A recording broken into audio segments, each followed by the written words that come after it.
Let's explore Liliana the Last Hope in Oathbreaker. And if you enjoy Oathbreaker content like this, please like and or subscribe. That helps out so much. Liliana costs 1 black and starts at 3 loyalty. +1, up to 1 target creature gets -2, -1 until your next turn. -2, put the top 2 cards of your library into your graveyard. Then you may return a creature card from your graveyard to your hand. -7, you get an emblem with, at the beginning of your end step, put X 2/2 black zombie creature tokens onto the battlefield, where X is 2 plus the number of zombies you control. I love that she's only 3 mana. That's almost as good as it gets for Oathbreaker. She doesn't do a whole ton of a lot though. That +1 might be pretty good in 1-on-1, but in a 4-player game, I don't know. Just nerfing 1 creature for the turn cycle might not be enough. I do think the -7 is potentially very strong if you can get there. And it definitely points us in the direction of Zombie Tribal. I do like her for Zombie Tribal. So let's start by looking at some signature spells that play into that by making a ton of zombie tokens. Dark Salvation for XX black. Target player creates X 2/2 black zombie creature tokens, then up to 1 target creature gets -1/-1 till end of turn for each zombie that player controls. 5 mana kinda sounds like the sweet spot here. It makes 2 zombies and kills something little. A decent little 3-for-1. And I love that we've got Liliana in the art on this. Anytime we can work our Planeswalker into the signature spell,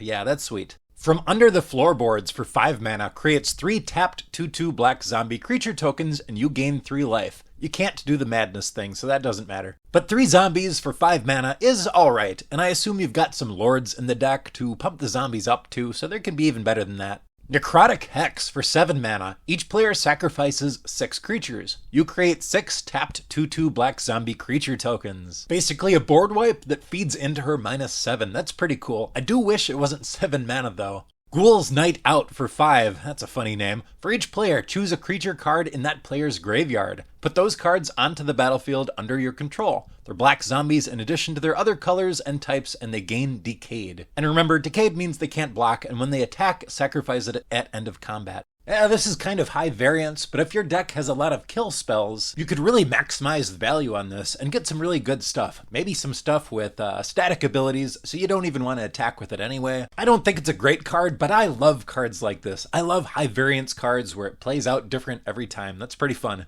Dread Summons costs X black. Each player mills X cards. For each creature card put into a graveyard this way, you create a tapped 2/2 black zombie creature token. I'd be really curious what the average on this would be in like a 4-player game. I think if you cast it for 5 mana, you'd get on average at least 3 zombies, right? And being an X spell, it's a little bit more flexible. It also puts cards in your graveyard that Liliana can return later, or that you could reanimate. Yeah, I like this one. If we didn't want to make zombies with our signature spell, Liliana's Triumph is a very powerful option. For 2 mana, it's an instant. Each opponent sacks a creature. If you control a Liliana Planeswalker, each opponent also discards a card. That's a lot of value there for 2 mana. Or we could pick a reanimation spell, because remember, Liliana puts cards into our graveyard with her -2. Reanimate, Unearth, and Persist are all nice low mana options for that. However, if that's the strategy you want to pursue, I would look into Liliana of the Veil. I've already made a video of her, so you can check that one out next if that sounds interesting, and I will see you in the next one.